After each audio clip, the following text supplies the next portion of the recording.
Friends ఇప్పుడు మనం లచ్చన్న గుడిపుడి ఎదుగోండి ఇప్పుడు మీరు చూస్తున్నారు కదండి ఊరు అదిగోండి జూమ్ వేసాను చూడండి. అది లచ్చన్న గుడిపుడి ఊరండి. ఆ ఊరు ఇది డైరెక్ట్ డొంక అండి. ఇది 40 అడుగులు డొంక. ఎన్ఎస్పి కాలువ ఉందండి పక్కనే. ఆ కాలువ డొంక ఇది డైరెక్ట్గా 40 అడుగులు ఉంటుంది.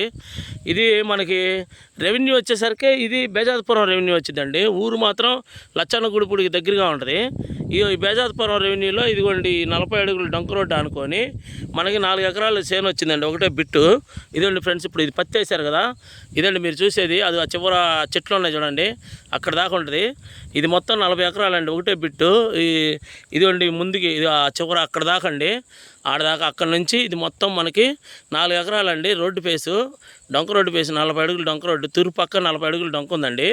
పరమడ పక్క వచ్చేసరికి 30 అడుగులు డొంక ఉందండి. అటు పక్క వచ్చేసి మనకి చివర పరవడ పక్క వచ్చేసి 30 అడుగులు డొంక ఉందండి.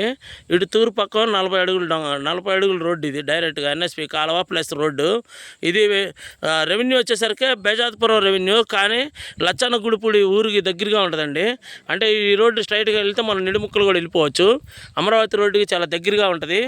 ఇది ఫ్రెండ్స్ దీని గురించి. అంటే అమరావతి రోడ్డుకి నిడుముక్కల కొండ పక్కనే ఉంటుంది లచ్చన్న గుడిపూడి స్ట్రైట్ కనపడేది. దాని పక్కనే మనకి ఇక్కడ 4 ఎకరాలు వచ్చిందనమాట, ఒకటే బిట్టు. దీనికి ఈ పొలానికి 4 ఎకరాలకి 2 పక్కల రోడ్లు ఉన్నాయండి. ఇంట్రెస్ట్ ఉన్న వాళ్ళు నాకు ఫోన్ చేయండి ఫ్రెండ్స్. ఉంటానండి, బాయ్ ఫ్రెండ్స్.